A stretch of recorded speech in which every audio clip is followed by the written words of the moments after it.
नमस्कार। हस्तरेखा ज्योतिष के इस कार्यक्रम में आपका स्वागत। आज हस्तरेखा ज्योतिष में हम 5 अलग अलग योग बताएंगे। हाथों में रेखाओं की क्या स्थितियां होती है और कौन सा योग निर्माण होते हैं, इसे जानने समझने का प्रयास करेंगे। सर्वप्रथम भक्ति योग। किसी भी जातक या व्यक्ति के हाथों में यदि दोनों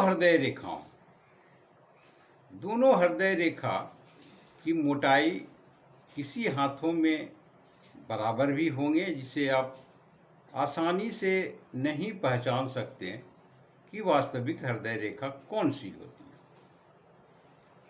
दूसरा, एक हृदय रेखा जो वास्तविक होंगे और दूसरे साथ में पतली सी हृदय रेखा चलेगी।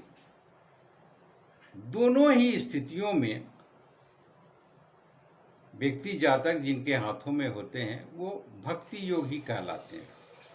इनमें जातक भागवत कथा भी कहते हैं, पढ़ते हैं, धर्म ग्रंथ का ज्ञान रखते हैं, भगवान के प्रति आस्था विश्वास अत्यधिक होती है, इसलिए इसे भक्ति योग कहते हैं।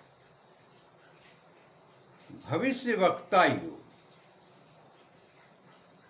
जिन जातक या व्यक्ति के हाथों में चंद्र पर्वत बलवान हो, बलिष्ठ हो, और बुध पर्वत, बुध क्षेत्र बलवान बलिष्ठ हो, अर्थात ये दोनों बुध और चंद्रमा के बलवान होने से ही जातक भविष्य वक्ता बनते हैं। तीसरा आते हैं त्रिकाल ज्ञान योग। यदि हाथों में मणिबंध से लेकर के भाग्य रेखा मध्यमा के पहले पोल तक चले जाए, बिल्कुल ही स्ट्रेट होते हैं इस तरह की रेखाएं, निर्विकार हो, किसी भी प्रकार के क्रॉस ना हो या बीच में टूटी हुई ना हो, निर्विकार हो, तो ऐसे जातक या व्यक्ति त्रिकाल ज्ञान रखते हैं। वर्तमान, भूत और भविष्य तीनों का ज्ञान रखते हैं, अर्थात कहें तो ज्योतिष आप कह सकते हैं।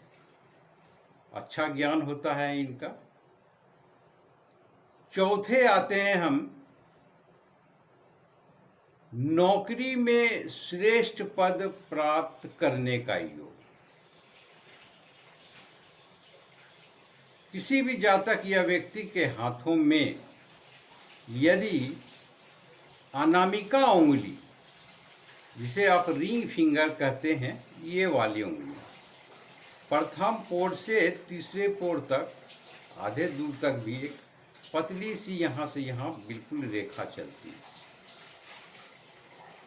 जिस भी व्यक्ति या जातक के हाथों में होंगे तो ऐसे व्यक्ति या जातक उच्च पद को प्राप्त करते हैं। नौकरी जो भी हो, डिफेंस में हो या सिविल में हो, आप जहाँ भी करेंगे तो आपको उच्च पद की प्राप्ति होती है, ऐसे जातक व्यक्ति को।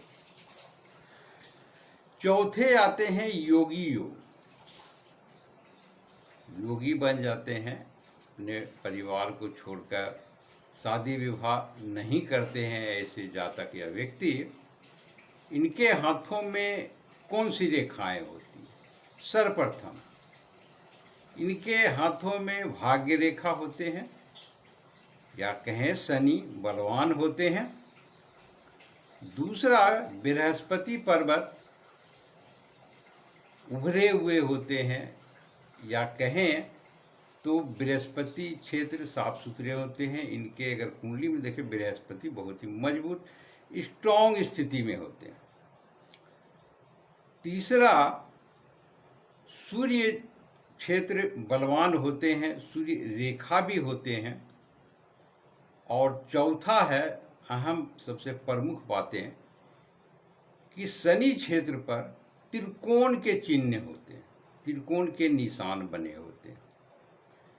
तो जिस भी जातक या व्यक्ति के हाथों में इस प्रकार की सारी संभावनाएं बनती है तो ऐसे जातक योगी बनते हैं, योगी योगी से कहते हैं। तो ये था 5 प्रकार के योग जो मैंने आपको बताए। आशा करता हूँ वीडियो अच्छे लगे होंगे। आपने देखा इसके लिए बहुत बहुत शुक्रिया। धन्यवाद।